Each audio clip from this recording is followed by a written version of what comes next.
You might have seen my video on breeding perfect pals and thought, nah, I've got better things to do. Fair, but here's the thing, what if skipping all that breeding, condensing, soul farming and IV hunting means you end up spending more time fighting raid bosses, tower bosses and everything else that stands between you and whatever you're trying to achieve?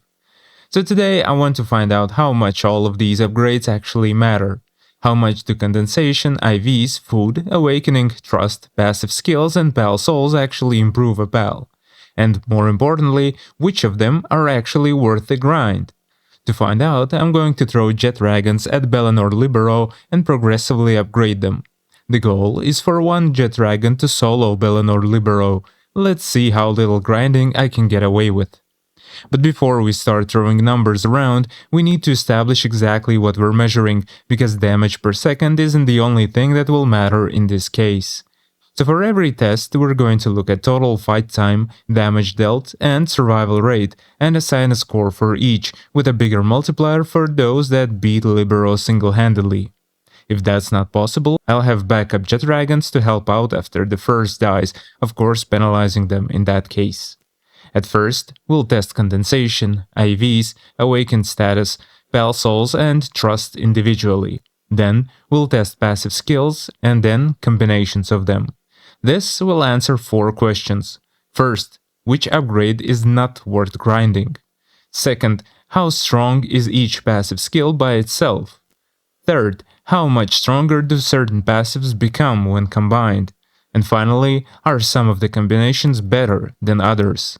Of course, we'll also have a baseline control to compare with, and we'll repeat each test a few times because one fight proves absolutely nothing. Critical hits, enemy behavior, timing, cooldown interactions can all influence the result, so doing several fights should smoothen out the variance. It won't be enough to eliminate RNG completely, but it should give us a much better picture than simply looking at one run and declaring a winner. So we're going to start with our control setup. Level 70 Jetragon. 0 trust, 0 passives, 0 food, 0 IV. No other upgrades either. Fighting Bellanoir Libero alone with clones as backups. Now, why Bellanoir Libero? Because she's powerful enough that she can't be killed too quickly, and yet not that powerful that she can't be taken down by a good pal. Jetragon gets to be super effective against her in the first phase, and she gets to be super effective against Jetragon in the second phase, so we can test both attack and defensive capabilities. We use Dragon Meteor, Meteor Rain, and Beam Slicer for this test. I attempt to stay out of the way as much as I can so that Bellanoir focuses on Jetragon and not me. I even built a stone room for myself in hopes she wouldn't see me and wouldn't attack me, but she just destroyed it in one hit. Now, I won't bore you with 13 hours of fights. The conclusions are straightforward here. 5 non-upgraded Jetragons at level 70 cannot even take down a Bellanoir Libero. And none of these upgrades on their own can help them. Not max condensation, not 100% IVs, not awakening, not pal souls, nothing. And what if we had the worst possible Jetragon but with the best possible passive skills? Well, that's still no. As you can see, the entire party of Jetragons dies before Bellanoir even reaches 100,000 HP.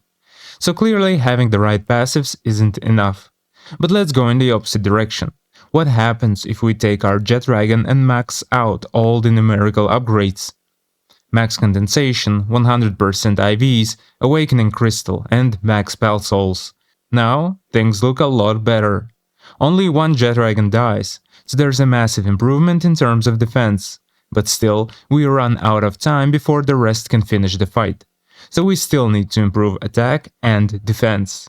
But all these tests were done with 0 trust, so what if we max out trust now? Well, I was hoping this would be enough. We do get very close, but Jetragon still can't finish the fight, so I have to bring in a second one. And that means it's time to start adding passive skills. I'll use the passive list from my perfect pal breeding video as a starting point. So the first one will be Immortality. It's a skill you can only receive from mutated eggs that acts like Vampiric, essentially, but absorbs more damage plus increases attack by 15%. And it actually works. One Jetragon can now actually beat Bellanoir Libero with 2 minutes 45 seconds still left on the clock. That's pretty damn good. So if one passive can turn a failed run into a comfortable solo, how many of the other upgrades do we actually need? Seems like all of them, except for Awakening, but this might be an isolated case. The way these values actually work is as follows. Let's look at this Jetragon as an example. At 0 IV, it has 835 attack. At 100 IV, it has 1055. Then we add Condensation, which multiplies that by 1.2, bringing attack to 1266. If we had a 0 IV Jetragon instead, the multiplication would only bring attack up to 1002.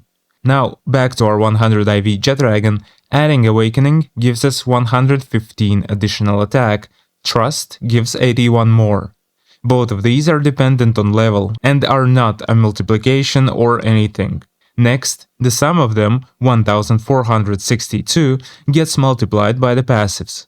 For example, one Demon God that boosts attack by 30% brings the attack to 1901, and then, finally, Pal Souls get applied, multiplying that by 1.6. At the end, we get 3041 attack, which will be further multiplied by food if we choose to use it. So what this tells us is that IVs are more important than Trust or Awakening, which both scale with level and therefore are not at all important at the lower levels. Trust gives a bigger boost to defense, while Awakening gives a bigger boost to attack. You get the biggest boost from passives, so it's extremely important to farm for them and for Pal Souls as well. Whistles and food can make already powerful pals extremely strong, and if you're struggling to beat a boss, definitely try feeding your pals some good food. What I'm going to do now is I'm going to test all the passives with everything boosted, and also without the Awakened and Trust modifiers. I will not be testing without other modifiers like Condensation and Pal Souls, as I think those are a must for combat pals. So the conclusions are as follows. First, with Awakening and Trust boosts. Idiosyncratic, solo kill, 57 seconds left. Legend and Vampiric needed a second Jetragon to close it out. Sanctified Meat Shield makes Jetragon too weak to beat Bellanoir. It tanked the entire 10 minutes, still had 68% of its own HP left when the clock ran out, but couldn't even get Bellanoir to her second form. Serenity and Demon God are essentially equal, both with and without the Awakening and Trust boosts. Without them, I had to resort to summoning a second Jetragon, but with those boosts, not only were they able to beat her completely solo, but they did that a whole minute faster, and also a minute faster than Immortality. Which, again, underlines how important it is to upgrade your pals as much as possible. So the grind is definitely worth it, even for the Trust and Awakening boosts, which initially seemed pretty minor from a pure number perspective. But I know there's plenty of people who play Palworld and are averse to the grinding aspect of it. If you're on PC, there's a genuinely easy way to cheat your way around it, a mod called Creative Menu. It lets you spawn in any pal or NPC, and before you even summon them in, you can edit their stats, IVs and passives directly, so you can slap Legend or any other rainbow passive onto any pal. There's also a tab that just gives you any item in the game outright. Or, if your platform doesn't support mods, or you're afraid to ruin your save by modding, there's an alternative way, a service called Mitch Cactus.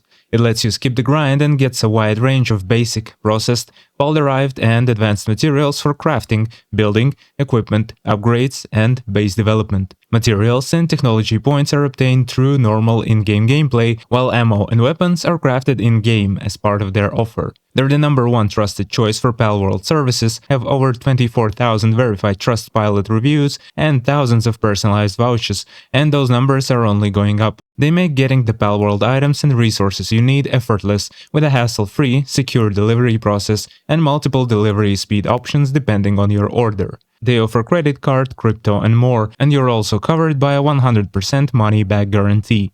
If you're not happy with what you receive, you can get a refund, no questions asked. Keep in mind, stock can be limited, so don't wait too long. Grab the Palworld items and resources you need while they're still available at Mitch Cactus. Use code BASE at checkout for 5% off your order. Link in the description. And there's your answer to how strong is each passive. Demon God and Serenity are the two best all-around solo passives. Immortality is right behind them, and it's the most forgiving of the three. It's the only one of the top passives that didn't fall apart with the Jetragon that wasn't awakened yet. And what about combinations? Here, the results split into two clear tiers. Tier 1, Demon God, Musclehead, and any two of Immortality, Serenity, Divine Dragon, Diamond Body, or Legend. Across every single trial I ran with that family of combos, it soloed Bellanoir, both with and without Awakening and Trust. Finish times clustered between 6 and 7 minutes left on the clock, usually with well over half HP still present, but Legend and Divine Dragon combo was clearly subpar to all the other options. The fastest kill in the entire test, Demon God, Serenity, Divine Dragon, and Musclehead with max trust, finished with a full 7 minutes left on the clock. The highest score in the whole sheet, Demon God, Divine Dragon, Immortality, and Musclehead walked away with 100% HP and 6 minutes 44 seconds still left. And Tier 2 was everything else, from 2 to 6 minutes on the clock. Take a non-awakened Jetragon. Same IV, same Condensation, same Pal Souls, no trust. Demon God, Immortality, Legend, Musclehead, solos her clean, 5 minutes on the clock. Swap Immortality out for Ferocious, change nothing else, and suddenly it needs a second Jetragon to win. Now strip the Condensation too. The Immortality version still solos her with 4 minutes 45 seconds left. The Ferocious version needs 3 Jetragons to finish the job. Same passive count, same everything else. One passive swapped, and it's the difference between solo carry and half your roster. Some combinations are absolutely better than others, and the jump from 1 passive to 4 is more noticeable than the jump from 0 to 1. So which upgrade is not worth grinding? None of them carry you completely on their own. Remember, every single isolate upgrade failed outright, but some failed harder than others. Awakening alone barely dented her. She was still sitting at 277,000, only about 18% lower than the untouched baseline. Condensation alone got her to roughly 196,000. A maxed IV Jetragon with nothing else got her down to about 126,000. And Pal Souls alone, no passives, no awakening, nothing, dropped her all the way to 83,000, with your last Jetragon standing there on fumes when the clock ran out. So if you're prioritizing, Pal Souls seem to be the most important. IVs second, and Condensation, Awakening, and Trust are the ones you can leave for last. And then there's the food and the whistles, which further increase your pal's strength. A Memorist Curry adds 25% attack, while Gale Claw Nikujaga adds 25% defense, multiplying your pal's stats after all the upgrades. When fed Memorist Curry, our max boosted Jetragon with Demon God, Serenity, Divine Dragon, and Musclehead that beat Bellanoir Libero in 3 minutes can now do it in 2 minutes 20 seconds, so, once again, you can see just how important all these boosts are. And here's another proof. Fully upgraded Jetragon beats Bellanoir Libero solo at level 50, while at level 70 without upgrades, I lost 5 Jetragons to her. Now, if you haven't had a chance to catch Jetragon yet, check out my video that explains how to catch all pals and even non-pals. To learn how to make the perfect pals with perfect IVs, click here, and if you're looking to breed the fastest pal in the game, click here. And if you've been looking for a dedicated server to play on, consider registering for G Portal with my promo code in the description to lock in a 10% discount. Thanks.